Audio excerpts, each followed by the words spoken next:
Добрый день! Вас приветствует специалист отдела фондов Восточно-Казахстанского областного архитектурно-этнографического и природно-ландшафтного музея-заповедника Елена Лобецкая. Мы продолжаем нашу тему «Образы животных в фарфоре». Сегодня мы рассмотрим направление лошади. Сегодняшнее сообщение будет посвящено животному, которое сыграло едва ли не самую главную роль в развитии и становлении человеческой цивилизации. И этим животным является лошадь. Человек и лошадь на протяжении всего существования на Земле постоянно находились во взаимодействии. Так, главным объектом охоты первобытных людей были лошади. Их использовали для получения мяса и молока. Из них производили шкуры. Спустя время лошадь превратилась в одомашненное животное, стала главным средством передвижения и перевозки груза. Стремительное развитие общества открыло новые сферы применения лошадей.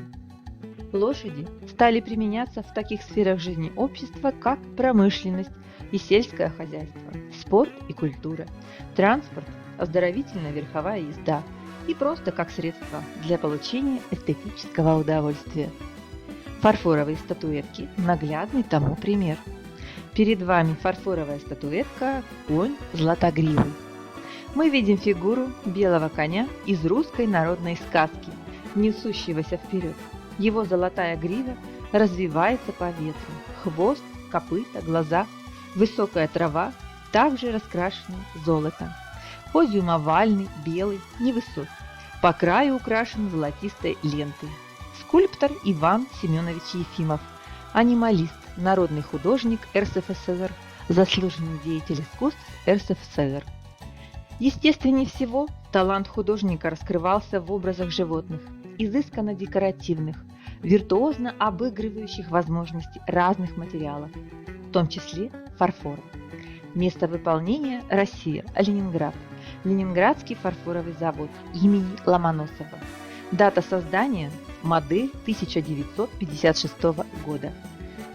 Лошадь – существо очень мирное, но при этом умеет за себя постоять, а если придется, пустит в ход копыта и зубы. Как и люди, лошади отличаются по темпераменту. Есть среди них спокойные, пугливые, медлительные флегматики, норовистые холерики и не всегда послушные меланхолики. Характер лошади меняется в зависимости от того, в какие руки она попадет. И в большинстве своем эти животные полностью доверяют человеку. Перед вами статуэтка жеребенок лежащий. Реалистическая фигурка лежащего жеребенка белой масти. Серым цветом раскрашены грива, хвост, копыта и глаза. Скульптор Воробьев Борис Яковлевич, ведущий скульптор-анималист Ленинградского фарфорового завода, заслуженный художник РСФСР, участник многих российских и зарубежных выставок. 1958 год – серебряная медаль на Всемирной выставке, в 1958 году в Брюсселе, в 1959 году в Остинде, Бельгия. Подробную биографию вы можете узнать из нашего предыдущего ролика «Образы животных в фарфоре. Медведь». Место выполнения – Россия, Ленинград, Ленинградский фарфоровый завод. Дата создания – 1963 год.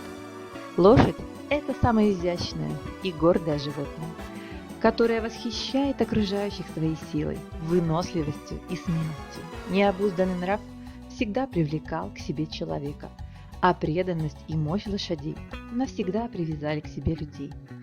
Представляю вашему вниманию следующую статуэтку «Конь». На подставке овальной формы фигура вздыбленного коня. Основной цвет – белый, грива, хвост, копыта. Трава раскрашена зеленым и зелено-бежевым цветом с надглазурной дорисовкой, золотистыми штрихами. Редкая малотиражная статуэтка. Автор неизвестен. Место выполнения – Украина, Хмельницкая область, город Полонное. Полонский завод художественной керамики. Дата создания 1973-1991 годы. Лошади сыграли большую роль в жизни человека, чем любое другое домашнее животное. Они использовались практически во всех сферах человеческой жизни. Конечно, с развитием технологий роль лошадей в экономике снизилась, но в современном мире лошадь остается востребованным животным. Они нужны для спорта и отдыха, для работы и просто для души. Общение человека с этим прекрасным животным делает людей духовно богаче и здоровее. Сегодня люди, живущие в большинстве в городах, не имеют возможности частого общения с лошадьми. Поэтому даже маленькая фарфоровая статуэтка лошади, стоящая у вас в шкафу, принесет вам радость. Лошадь возвращается к нам вместе с всевозрастающим стремлением человека быть как можно ближе к природе.